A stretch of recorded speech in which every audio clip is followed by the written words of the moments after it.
పూర్తి చేయడానికి అవసరమైనటువంటి 12,157 కోట్లను విడుదలకు కేంద్ర కేబినెట్ ఆమోదం తెలపటం జరిగింది. దాన్ని ముఖ్యమంత్రి గారు చంద్రబాబు నాయుడు గారు కేబినెట్ మీటింగ్ అనంతరం రాష్ట్ర కేబినెట్ మీటింగ్ అయిపోయిన తర్వాత ఓ ప్రెస్ మీట్ పెట్టి దాన్ని వారు అనౌన్స్ చేశారు. ఇది ఒక చరిత్ర అని చెప్పారు. దానితో పాటుగా అనేకమైన విషయాలను మళ్ళా వల్లివేసేటటువంటి కార్యక్రమం చేశారు. దీని గురించి కొన్ని విషయాలు మీ ద్వారా ప్రజలకు తెలియపరచాలనే ఉద్దేశంతో మీ ముందుకు రావటం జరిగింది. చంద్రబాబు నాయుడు గారు ఇంతకు ముందే మీడియాతో మాట్లాడినటువంటి విషయాలను కూడా ఏ అయితే అవాస్తవాలను అభూత కల్పనలను జగన్మోహన్ రెడ్డి గారిని రాజశేఖర రెడ్డి గారిని దివంగత రాజశేఖర రెడ్డి గారిని దూషించేటటువంటి కార్యక్రమం పోలవరాన్ని ఆసరాగా చేసుకొని ఈ 12,157 కోట్లు విడుదలైన సందర్భాన్ని పురస్కరించుకొని మళ్ళా ఆయన కథ అంతా చెప్పుకొచ్చాడు. డయాఫ్రామ్ వాళ్ళు కొట్టుకుపోవడానికి జగన్మోహన్ రెడ్డి కారణమని, ఒక దుష్ట ప్రభుత్వం వచ్చి ఈ పోలవరాన్ని వెనక్కు తీసుకువెళ్ళిపోయిందనేటువంటి మాటలు మాట్లాడుతూ వచ్చారు. నేను జనరల్గా ఏదైనా ఇరిగేషన్ మంత్రి గారు మాట్లాడతాడేమని అనుకున్నాను ఈ విషయాలు. ఆయన కాకోకుండా నారా చంద్రబాబు నాయుడు గారే మాట్లాడారు. సరే, అది వేరే అంశం అనుకోండి. ఎవరు మాట్లాడినా ప్రభుత్వం వైపు నుంచి మాట్లాడారు. ఈ 12,157 కోట్ల రూపాయలు మొదటి దశను పూర్తి చేయడానికి అవసరమైనటువంటి నిధులు. మొదటి దశ అంటే 41.15కి సంబంధించినటువంటి దశ. That is the first stage. ఆ దశ పూర్తయిన తరువాత రెండవ దశకు వెళ్తారు. అది 45.72. ఆ లెవెల్కి వాటర్ నింపడానికి వీలుగా. That is the project. అల్టిమేట్గా అక్కడ దాకా చేయాలి. మొదటి దశను పూర్తి చేసుకొని రెండవ దశకు వెళ్ళేటటువంటి కార్యక్రమం. మొదటి దశ పూర్తి కావడానికి ఈ 12,157 కోట్ల రూపాయలు కేంద్ర ప్రభుత్వం క్యాబినెట్లో ఆమోదించి విడుదల చేస్తే తప్ప జరగదు. దీని వెనుక జగన్మోహన్ రెడ్డి గారు అనేక పర్యాయాలు ఆయన ముఖ్యమంత్రి బాధ్యతలు స్వీకరించిన తర్వాత ఈ మొదటి దశ పూర్తి కావడానికి కావలసిన నిధుల కోసం అనేక పర్యాయాలు ప్రధానమంత్రి గారితోనూ అప్పుడున్నటువంటి జలశక్తి మంత్రి గారితోనూ పలుమార్లు వారితో చర్చించి వారిని ఆమోదింపచేసి వారిని ఒప్పించి ఇవన్నిటినీ కూడా విడుదల చేయడానికి దోహదపడ్డారనే విషయాన్ని ఇవాళ మీకు చెప్పదలుచుకున్నాను. చంద్రబాబు నాయుడు గారు రాగానే తక్కను చూసి ఈ 12,157 కోట్లు రిలీజ్ చేయలేదనే వాస్తవాన్ని ప్రజలు గమనించాలి, మేధావులు గమనించాలి. సరే, చంద్రబాబు నాయుడు గారు గమనించినా గమనించినట్టుగా ఉంటారు కాబట్టి వారికి నేనే ప్రత్యేకంగా చెప్పాల్సిన అవసరం లేదు. ఈ సందర్భాన్ని పురస్కరించుకుని ఆయన సుదీర్ఘమైనటువంటి ఉపన్యాసాన్ని మీడియాలో చెప్పారు కాబట్టి, అనేక అసత్యాలను మా మీద రుద్దేటటువంటి ప్రయత్నం చేశారు కాబట్టి కొన్ని అంశాలను మళ్ళా తిరిగి చెప్పవలసినటువంటి అవసరం, బాధ్యత మా మీద ఉందని భావిస్తా ఉన్నా. చాలా చిత్రమైనటువంటి అంశం ఏమిటంటే, గతంలో అనేక సందర్భాల్లో చెప్పాను, మళ్ళా I'm reiterating at this juncture. అదేమిటంటే, చంద్రబాబు నాయుడు గారు ఈ ప్రాజెక్టుని కేంద్ర ప్రభుత్వం కాకుండా రాష్ట్ర ప్రభుత్వమే చేస్తుందని ఆయన 2016లో అంగీకరించారు. దానికి ఒక పెద్ద కథ చెప్తాడు. నేను గడ్కరీ దగ్గరికి పండుగ పూట వెళ్ళాను, వారిని ఒప్పించేటటువంటి కార్యక్రమం చేశాను, అంతా నేనే ఎక్స్ప్లెయిన్ చేశాను, మొత్తం అంతా ఎక్స్ప్లెయిన్ చేసిన తర్వాత వారు అంగీకరించారు, ఇంత కష్టపడ్డాను అని. అది కష్టపడటం కాదు. ఏదో ఒక విధంగా ఆ ప్రాజెక్టుని కేంద్రం కట్టకోకుండా రాష్ట్ర ప్రభుత్వమే కట్టే తనకు నచ్చిన కాంట్రాక్టర్ను వేసుకొని దానిలో కమిషన్లు దండుకోవాలనేటువంటి ఒక దుర్బుద్ధి, ఒక ఆశ. దానికోసం ఇదంతా చేసి దాన్ని వాళ్ళు పదే పదే నేను కష్టపడ్డాను, అసలు పోలవరం నేనే ఆలోచన చేశాను, పోలవరానికి నేనే ముందు ప్రారంభించాను అనేటువంటి పద్ధతులు మాట్లాడుతున్నారు. నాకు చాలా ఆశ్చర్యం వేసింది. అసలు రాజశేఖర రెడ్డి గారు చేసిన పనుల వల్ల పోలవరం వెనక్కిపోయిందన్నాడు ఇందాక. ఏం మాట్లాడుతున్నావు నువ్వు చంద్రబాబు నాయుడు గారు? రాజశేఖర రెడ్డి గారు ఏం చేశాడు, కొన్ని కాలంలో మట్టి తీసి పక్కన వేసాడు అనేటువంటి మాట మాట్లాడుతున్నాడు. ఎస్, రాజశేఖర గారు ఫస్ట్ లెఫ్ట్ అండ్ రైట్ కెనాల్స్కి గ్రీన్ సిగ్నల్ ఇచ్చి 90% ఆఫ్ రైట్ కెనాల్ ఏదైతే ఉన్నదో ఇవాళ మనం ఉపయోగించుకుంటున్నామో పట్టిసీమ నుంచి, ఆ కెనాల్ని 90% పూర్తి చేసినటువంటి వ్యక్తి జగన్మోహన్ రెడ్డి గారి ఫాదర్ అయినటువంటి రాజశేఖర రెడ్డి గారు. ఏదో 2 తట్ల మట్టి తీసి అక్కడ వేసామనేటువంటి మాట మాట్లాడేటటువంటి ప్రయత్నం చేస్తున్నారు చంద్రబాబు నాయుడు గారు. చాలా దురదృష్టమని మనవి చేస్తున్నారు. ఇలాంటి పచ్చి అవాస్తవాలను మీకు మైకి దొరికింది కదా, ముఖ్యమంత్రి అయ్యాను కదా 4వసారి, మీకు చెప్పే మీడియా ఉంది కదా అని చెప్పేసి అలా అసత్యాలు పదే పదే పదే పదే చెప్పి ప్రజలను నమ్మించాలనేటువంటి ప్రయత్నం చేయటం చాలా దురదృష్టకరమని మనవి చేస్తున్నాం. చంద్రబాబు నాయుడు గారు గడ్కరీ దగ్గరికి వెళ్ళి ఒప్పుకున్నది ఏమిటంటే చాలా బాధాకరమైన అంశం. లేట్ కావడానికి అది ఒక కారణం. అది ఏమిటంటే చంద్రబాబు నాయుడు గారు 16లో అంగీకరించింది, 2016లో ఆయన ముఖ్యమంత్రి అయిన తర్వాత. అంటే 14లో ముఖ్యమంత్రి అయితే 2016లో వాళ్ళని ఒప్పించాడు. ఏమని? మేమే కడతాం అంటే రాష్ట్ర ప్రభుత్వమే కట్టండి, మేము రీఎంబర్స్మెంట్ చేస్తాం. శభాష్, ఓకే, అది నువ్వు కమిషనర్ కోసం చేసావు అనేది మాకు తెలుసు. ఏం చేశారు మీరు? 2016లో ఒప్పుకున్నప్పుడు చంద్రబాబు నాయుడు గారు మీరు ఆలోచన చేయండి. లేదు, ప్రజలు మేధావులు ఆలోచన చేయండి, పెద్ద పెద్ద కాంట్రాక్టర్లు ఉన్నారు కదా వాళ్ళు ఆలోచన చేయండి. 2016లో నువ్వు అంగీకరిస్తూ ఏ రేట్లకు ఒప్పుకున్నావు? 13, 14. విన్నారా మీరు?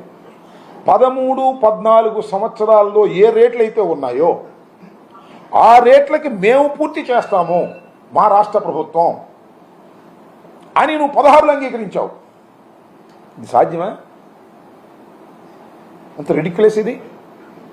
కేంద్ర ప్రభుత్వం అయితే వాళ్ళే నిర్వహిస్తారు, వాళ్ళే చేస్తారు, వాళ్ళే కాంట్రాక్టర్ని పిలుస్తారు, వాళ్ళే డబ్బులు ఖర్చు పెడతారు.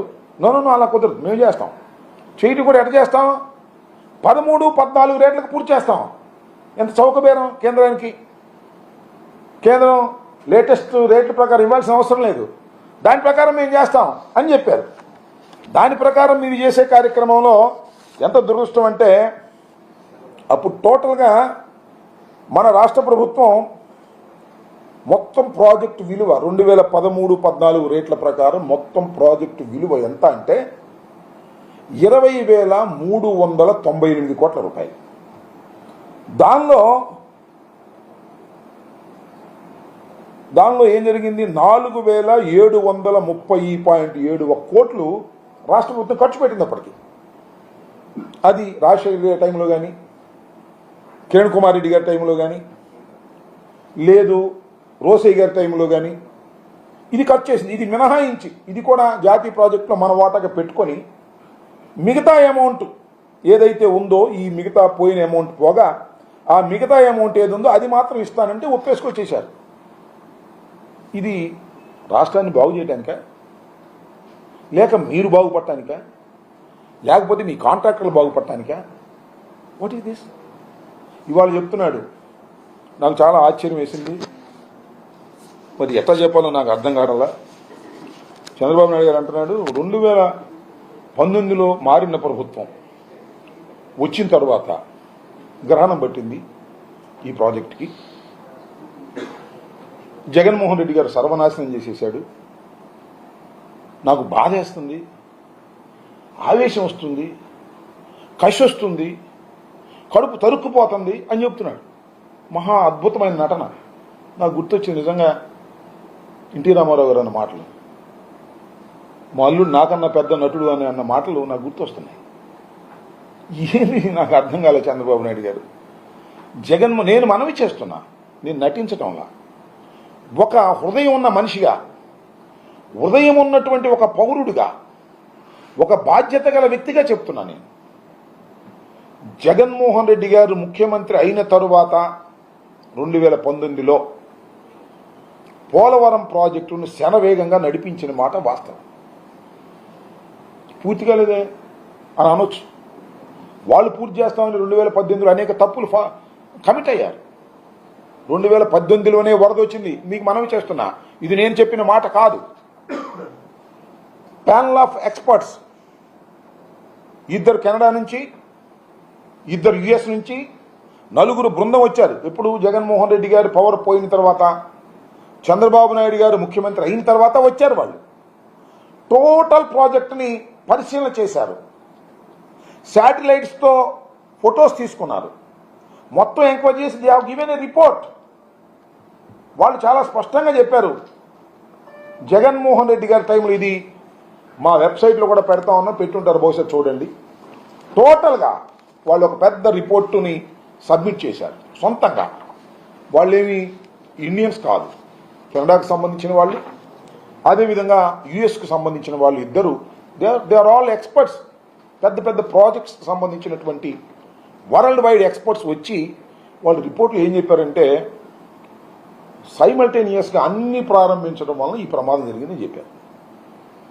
ఇందాక చెప్తున్నాడు చంద్రబాబు నాయుడు గారు, స్పిల్వే మేము కంప్లీట్ చేసాం, గేట్లు మేము కంప్లీట్ చేసాం, కాఫర్ డ్యామ్ మేము 2 కాఫర్ డ్యాములు నిర్మించాం, డయాఫ్రమ్ వాల్ నిర్మించాం, స్పిల్ ఛానల్ చేసాం, పైలట్ ఛానల్ చేసాం. అన్నీ ఒకటిది, అన్నీ సగం చేసిపోయారు. స్పిల్వే స్టార్ట్ చేశారు, గేట్లు పెట్టలా, ఒక లెవెల్కి పెట్టారు. ఒక లెవెల్కి పెట్టి ఒక పెద్ద రేకు పెట్టి భజన చేశారు. మీ అందరికీ తెలుసు. ఈ పక్కన డయాఫ్రమ్ వాళ్ళు వేసేశారు. 400 కోట్లు పైచులుగా, 460 ఎంతో వేసేశారు. అటు బిల్ పే చేశారు, కమిషన్ తీసేసుకున్నారు. అయిపోయింది. కాఫర్ డ్యాములు స్టార్ట్ చేశారు, ఆపేశారు మధ్యలో. ఆపేసిన కాఫర్ డ్యాములు మేము పూర్తి చేయలేదని ఇప్పుడు మా మీద అపవాదు. నేను చెప్పామే, అనేక సార్లు చెప్పా. అసలు కాఫర్ డ్యాములు కానీ, డయాఫ్రమ్ వాళ్ళు కానీ, నీకు స్పిల్వే కంప్లీట్ కాకుండా, స్పిల్ ఛానల్ కంప్లీట్ కాకుండా, పైలట్ ఛానల్ కంప్లీట్ కాకుండా, నది డైవర్షన్ కంప్లీట్ కాకుండా చేయకూడదు. It's a common sense. వెళ్ళి చూస్తే అర్థమవుతుంది. నది డైవర్షన్ మొత్తం కంప్లీట్ అయిపోయిన తర్వాత మాత్రమే నది మధ్యలో ఉండవలసినటువంటి డయాఫ్రమ్ వాల్ వేయాలి. డయాఫ్రమ్ వాల్ వేసే ముందు కాఫర్ డ్యాములు వేయాలి. కాఫర్ డ్యామ్ వన్స్ వేసేసిన తరువాత నది మొత్తం డైవర్ట్ అయిపోవాలి తప్ప మనం వెనక్కి రాకూడదు. అంత క్లారిటీగా నదిని డైవర్ట్ చేయాలి. 2 కాఫర్ డ్యాములు ఎందుకు వేస్తారు?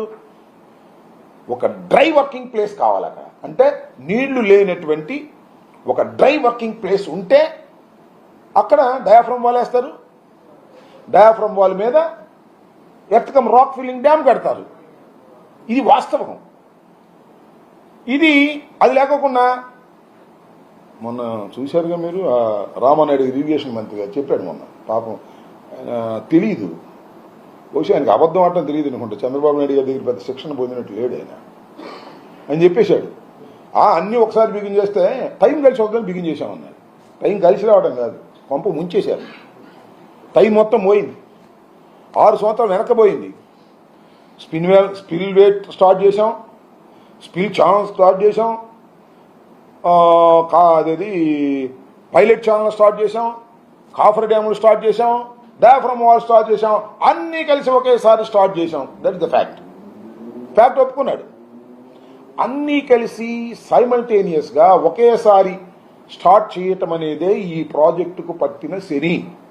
అదే చంద్రబాబు నాయుడు గారు, అదే ఆ రోజు ఉన్నటువంటి మంత్రి గారు ఉమామహేశ్వర్ గారు, వీళ్ళే ఆ రోజు శని పెట్టినట్టు పట్టారు.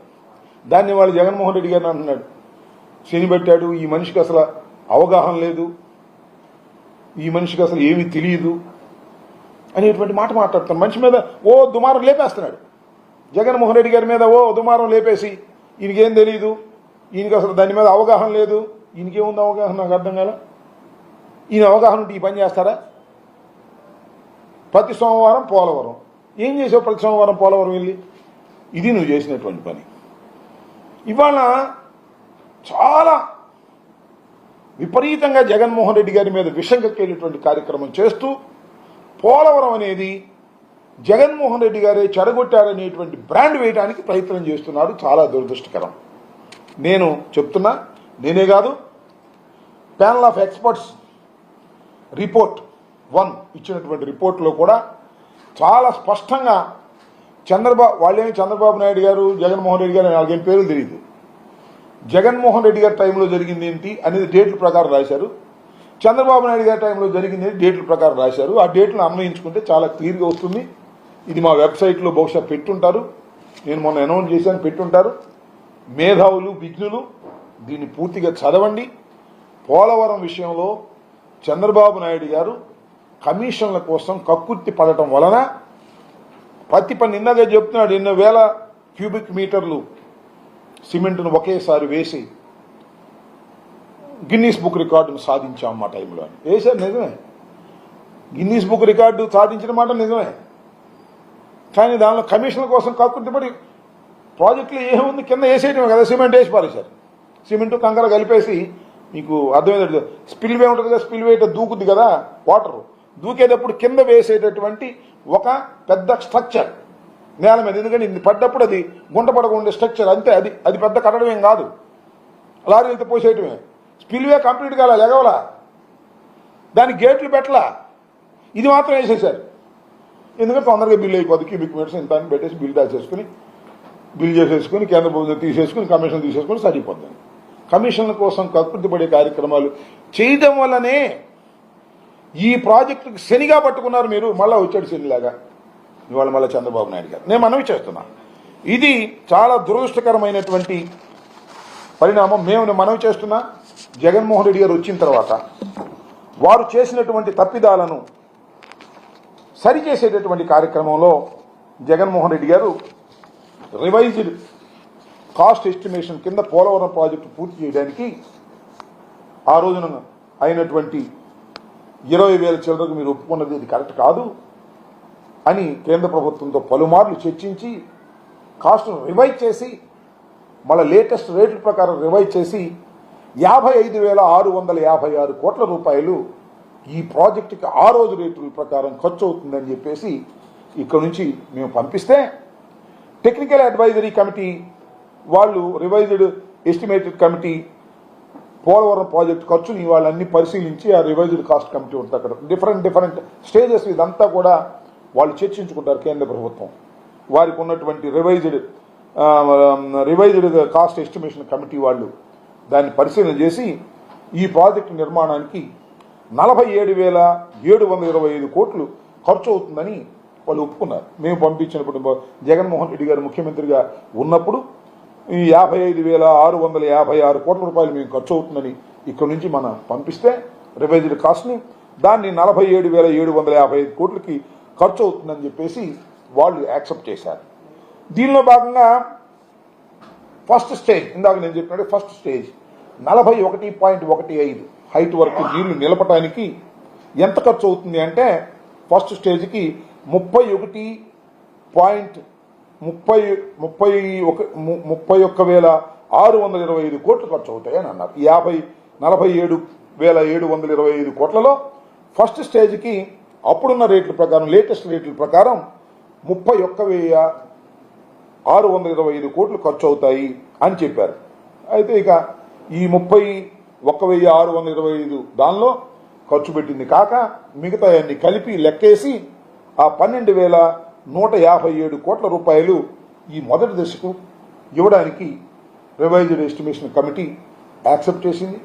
దాన్ని కేబినెట్కు రావాలి, కేబినెట్కి వచ్చి ఆమోదం తెలపాలి. ఇది ఎప్పుడు సుమారుగా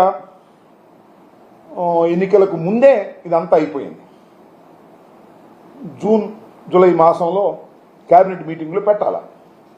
ఎప్పుడైతే చంద్రబాబు నాయుడు గారు, జనసేన వీళ్ళందరూ కలిశారో ఇవన్నీ ఇప్పుడు కేబినెట్లో పెట్టమాకండి, మళ్ళీ ఈ పేరు జగన్మోహన్ రెడ్డి గారికి వస్తుందని వెళ్ళి వాళ్ళు అడ్డం పడి క్యాబినెట్ మీటింగ్లో పెట్టకోకుండా దాన్ని డ్రాగ్ ఆన్ చేశారు. ఎందుకంటే మోడీ గారి ప్రభుత్వం వాళ్ళ అంత కలిసికట్టుగా పోటీ చేస్తున్నారు కాబట్టి బిఫోర్ ఎలక్షన్సే దీన్ని క్యాబినెట్ ఆమోదించవలసినటువంటి అవసరం ఉన్నది. దానికి కావాల్సిన అన్ని చర్యలు కూడా అప్పుడున్నటువంటి రాష్ట్ర ప్రభుత్వం, జగన్మోహన్ రెడ్డి గారి నాయకత్వం రాష్ట్ర ప్రభుత్వం అన్ని కూడా నిర్ణయించింది, ముందుకు నడిపింది. కానీ చివరికి వచ్చేసరికి ఎన్నికల సమయానికి ముందు ఇది ఆల్మోస్ట్ ఆల్ క్యాబినెట్ మీటింగ్లో పెట్టి చేస్తారనుకుంటే చంద్రబాబు నాయుడు గారు మిగతా వాళ్ళు వెళ్ళి క్యాబినెట్ మీటింగ్లు పెట్టొద్దండి, పెడితే ఇది జగన్మోహన్ రెడ్డి గారికి మంచి పేరు వస్తుందని ఆపి సరే ఇప్పుడు పెట్టుకున్నారు, వచ్చింది. నేను ఏంటంటే ఇదేదో మేము సాధించామని గొప్ప చెప్పుకోవడం క్వశ్చన్ కాదు. దీనిలో వైఎస్ఆర్ కాంగ్రెస్ పార్టీ ప్రభుత్వం అధికారంలో ఉన్నప్పుడు పోలవరాన్ని పూర్తి చేయాలనేటువంటి చిత్తశుద్ధితో పనిచేశామని మరొకసారి చెప్పాలనేటువంటి భావన. చంద్రబాబు నాయుడు గారు బురద వెళ్ళేటువంటి కార్యక్రమం చేస్తున్నారు. ఇది రాజశేఖర రెడ్డి గారు కలగన్న ప్రాజెక్ట్. అసలు చంద్రబాబు నాయుడు గారు ఉపన్యాసం వింటే, ఆయన ప్రెస్ మీట్ చూస్తే పోలవరం కోసం ఆయన పుట్టినట్టు ఉంటుంది. పోలవరాన్ని ప్రారంభించిందే ఆయన, పోలవరం కోసం కళ్ళగన్నాడు ఆయన అనిపిస్తుంది. కానీ చంద్రబాబు నాయుడు గారు ఇన్ని సంవత్సరాలు ముఖ్యమంత్రిగా ఉన్నాడు, పోలవరాన్ని గురించి మాత్రం ఒక్క రోజును కూడా, ఇది రాజశేఖర రెడ్డి గారి రాకముందు సుమారుగా 9 సంవత్సరాలు ముఖ్యమంత్రిగా ఉన్నాడు కదా, ఒక్క రోజు కూడా పోలవరం గురించి ఆలోచించాల. పోలవరం ఆలోచించాలి, పోలవరం జీవనాడి అని ఆలోచించారా స్వామి చంద్రబాబు నాయుడు గారు? ఆయన ఆలోచించారు. ఇప్పుడు అంటాడు జీవనాడి, ఇది ప్రజలకు చాలా ఆంధ్ర ప్రజలకు కావాల్సింది అంటాడు. ఇవాళ రాజశేఖర రెడ్డి గారు ప్రారంభించి దాన్ని జగన్మోహన్ రెడ్డి గారు సరి చేసుకుని ముందుకు వెళ్లే దశలో ఇవాళ అది తానే ప్రారంభించాను, తానే చేశాను, తానే దానికోసం కళ్ళగన్నాను అనేటువంటి వాక్యాలు ఎలా చెప్తాడో నాకు అర్థం కాదు. ఆయనకి ఏమి పెద్ద షై ఫీల్ కాదు. ఎవరో చేసిన పని ఆయన చెప్పుకునే కార్యక్రమంలో అసలు ఏమి షై ఫీల్ అయ్యే ప్రశ్నే లేదు మహానుభావుడికి. ఏంటో మరి ఆ భగవంతుడు ఏమి ఇచ్చాడు ఆయనకి నాకు అర్థం కాదు. రాజశేఖర రెడ్డి గారు ప్రారంభించింది, జగన్మోహన్ రెడ్డి గారు ముందుకు తీసుకుపోయింది. ఈ 12,000 కోట్ల రూపాయలు చిల్లర కోట్లు రావడానికి ప్రధానమైన సూత్రధారుడు జగన్మోహన్ రెడ్డి గారు అయితే ఇవన్నీ నేనే చేశాను అని చెప్పుకోవడానికి ఏమాత్రం షై ఫీల్ ఉన్నటువంటి చంద్రబాబు నాయుడు గారి గురించి మాత్రం చాలా నేర్చుకోవాల్సినటువంటి అవసరం ఉందనేటువంటి భావన నాకు కలుగుతూ ఉంది. నేర్చుకోవడం అంటే మంచోళ్ళు కాదు, వేరే వాళ్ళు నేర్చుకునేటువంటి పరిస్థితి ఉంది. ఇది నిజంగా చాలా బాధాకరమైనటువంటి అంశం అని కూడా నేను మనవి చేస్తున్నా. ఇవాళ కూడా చెప్తున్నా, నేను ఇందాక కూడా చెప్తున్నాడు చంద్రబాబు నాయుడు గారు, నేను వినే వచ్చా, అందుకని కొద్దిగా లేట్ అయింది. ఆ 2 పక్కలు పూడ్చడానికి కాంట్రాక్టర్ లేకుండా చేశారు, సైట్లో కాంట్రాక్టర్ లేకుండా చేశాడు. ఈ పాపం జగన్మోహన్ రెడ్డిది, దుష్టుడు దుర్మార్గుడు నోటికొచ్చిన పదాలని వాడతాడు ఆయన గురించి, జగన్మోహన్ రెడ్డి గారి గురించి మాత్రం. ఆ 2 బొక్కలు పూడ్చడం ఏంటి స్వామి నాకు అర్థం కాలేదు. ఆ 2 బొక్కలు పూడిస్తే నది పొంగి 54 గ్రామాలు మునిగిపోతాయని కదా చెప్పేది. నేను చెప్పింది కాదు, నేను మనవి చేస్తున్నా మీకు. పీపీఏ తన మీటింగ్లో నోట్లో రాసింది, ఈ 2 బొక్కలు పూడమాకండి, పూడితే పైన జనం తిరగబడుతున్నారు, వాళ్ళ గ్రామాలు మునిగిపోతాయి. ఎందుకని 2 బొక్కలు పొడవలేదు అంటే, ఆ గ్యాప్లు పొడవలేదు అంటే స్పిల్వే కంప్లీట్ కాలేదు స్వామి, స్పిల్ ఛానల్ కంప్లీట్ కాలేదు, పైలట్ ఛానల్ కంప్లీట్ కాలేదు, నీరటి ప్రవహించే పరిస్థితి లేదు. ఇది క్లోజ్ చేస్తే నీరు ప్రవహించాలి. ఎస్, నేను మనవి చేస్తున్నా. అనిల్ గారు ఇరిగేషన్ మంత్రిగా ఉన్నప్పుడు అప్పర్ కాఫర్ డ్యామ్ మొత్తాన్ని బాగు చేసి ప్రారంభించారు. ఎప్పుడు దాన్ని ప్రారంభించాం? స్పిల్వే కంప్లీట్ అయిపోయిన తర్వాత, స్పిల్ ఛానల్ కంప్లీట్ అయిపోయిన తర్వాత, స్పిల్వేకి కావలసిన గేట్లన్నీ పెట్టిన తర్వాత, ఎంత నీరు వచ్చినా వరద వచ్చినా 50 లక్షల క్యూసిక్కులు నీరు వచ్చినా అలా ప్రవహించే విధంగా చేసిన తర్వాత కాఫర్ డ్యామ్ క్లోజ్ చేశాం. లోయర్ కాఫర్ డ్యామ్ నేను మంత్రిగా అయిన తర్వాత క్లోజ్ చేశాం. We're creating a dry place there.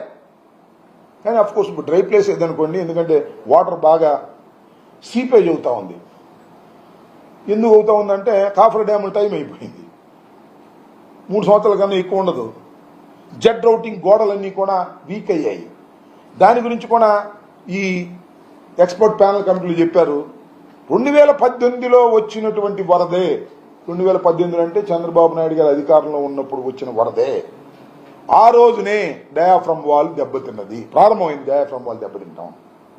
ఆ రోజునే జెడ్ రౌటింగ్ ప్యానల్స్ ఉన్నాయి కింద గోడలు, ఆ రోజునే దెబ్బతిన్నాయి. ఆ దెబ్బతిన్నటువంటి గోడల్ని రిపేర్ చేయకోకుండా చంద్రబాబు నాయుడు గారు దాన్ని ఇంకా ముందుకు వెళ్ళాడు. అక్కడే ఇవాళ లీకేజ్ పెరిగిందని వాళ్ళు చెప్పారు, నేను చెప్పింది కాదు. అదేదో నేను చెప్తాను, జగన్మోహన్ రెడ్డి గారు చెప్తాను, లేకపోతే మరొక మంత్రి గారు చెప్తాను నమ్మవలసిన అవసరం లేదు అనుకోండి కాసేపు. వాళ్ళు చెప్పారు, ప్యానల్ ఆఫ్ ఎక్స్పర్ట్స్. ఇంత దుర్మార్గంగా పోలవరాన్ని ఏదో ఒక విధంగా జగన్మోహన్ రెడ్డి గారి మీద నెట్టాలి, మీరు చేసిన తప్పులన్నీ జగన్మోహన్ రెడ్డి గారి మీద నెట్టాలనే ప్రయత్నం చేస్తున్నారు. చాలా దురదృష్టం. మరొక్కసారి చెప్తున్నా, చంద్రబాబు నాయుడు గారు 13-14 రేట్లతో ఇది పూర్తి చేస్తానని చెప్పటం అనేది, అది 20,398 కోట్లతోనే ఈ ప్రాజెక్టుని మొత్తం పూర్తి చేస్తానని అంగీకరించడం అనేది చరితాత్మకమైనటువంటి తప్పిదం. నెంబర్ 1. నెంబర్ 2, కాఫర్ డ్యాములు కంప్లీట్ కాకోకుండా, స్పిల్వే కంప్లీట్ కాకోకుండా, స్పిల్ ఛానల్ కంప్లీట్ కాకోకుండా డయాఫ్రమ్ వాల్ వేయటం అతి పెద్ద చరితాత్మకమైన తప్పిదం. ప్రోటోకాల్ని పాటించుకోకుండా మీరు చేసినటువంటి తెలివి తక్కువ, అసమర్థత, అవగాహన లేనటువంటి పనుల వల్ల కేవలం కమిషన్ల కోసమే కక్కుర్తి పడేటటువంటి కార్యక్రమం చేయడం వలన ఇలాంటి పరిస్థితి దాపురించింది. ఇవాళ పూర్తి చేయొచ్చు, సరే అంత అయిపోయింది, క్లియరెన్స్ అయిపోయింది, జగన్మోహన్ రెడ్డి గారు చేసిన కృషి కట్టుకోండి మేడం, నాకు అభ్యంతరం లేదు. వితిన్ 1 yearలో పూర్తి చేయండి, 2 yearsలో పూర్తి చేయండి, 3 yearsలో పూర్తి చేయండి, మాకేం అభ్యంతరం లేదు.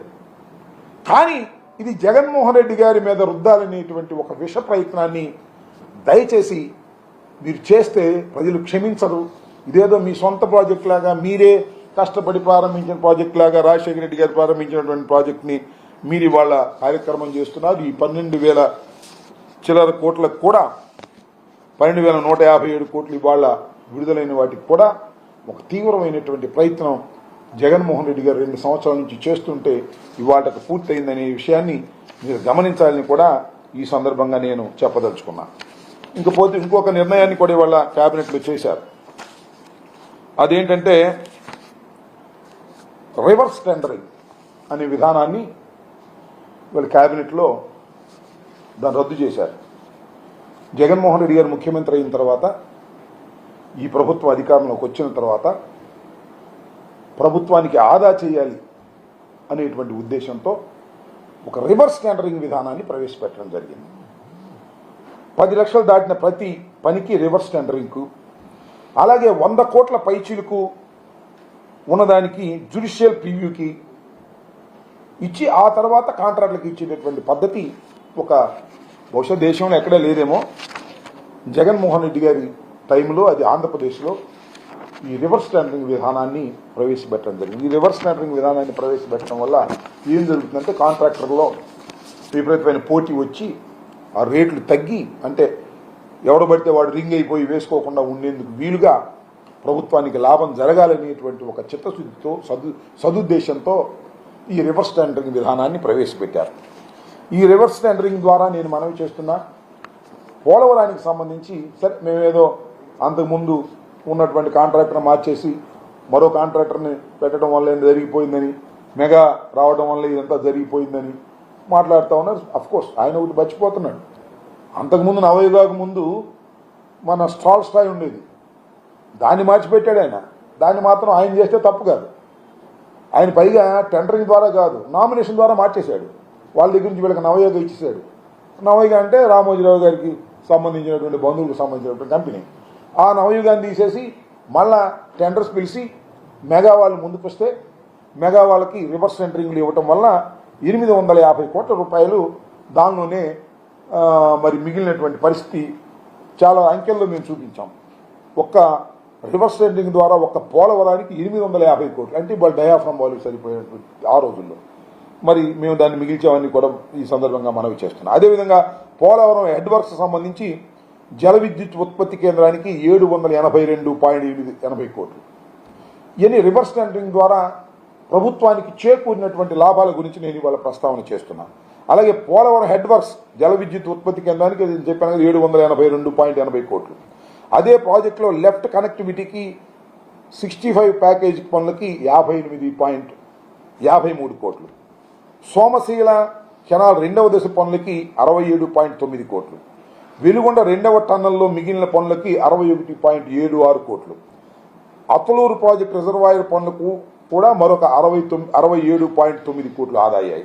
ఇలా సుమారుగా 2400 కోట్లు ఒక్క ఇరిగేషన్ ప్రాజెక్ట్స్లోనే లబ్ధి చేకూర్చే విధంగా రివర్స్ టెండరింగ్ ద్వారా ప్రభుత్వానికి లాభం జరిగింది అనేది చాలా స్పష్టమైంది. ఇది రికార్డ్స్లో ఉన్నటువంటి అంశం. ఇక పేద ఇళ్ల నిర్మాణానికి 12 రకాల సామాగ్రిని సరఫరా చేయడానికి సంబంధించిన దానిలో కూడా రివర్స్ టెండరింగ్ ద్వారా 5120 కోట్లు ఆదా జరిగింది. ఇక విద్యుత్ రంగానికి సంబంధించి 21-22లో బహిరంగ మార్కెట్లో తక్కువ ధరకు విద్యుత్ కొనుగోలు చేయడం ద్వారా ప్రభుత్వానికి 4925 కోట్ల ఆదాయమైంది.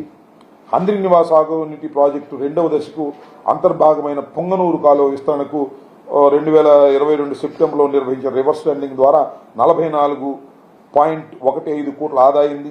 ఇలా కొన్ని వేల కోట్ల రూపాయలు రివర్స్ టెండరింగ్ ద్వారా రాష్ట్ర ప్రభుత్వానికి అవకాశం కలిగింది. పీల్చుకునే అవకాశం, దాని ద్వారా వేరే పనులు చేసుకునే అవకాశం. ఇవాళ చంద్రబాబు నాయుడు గారు వచ్చారు, రివర్స్ టెండరింగ్ ఖాయం చేశారు.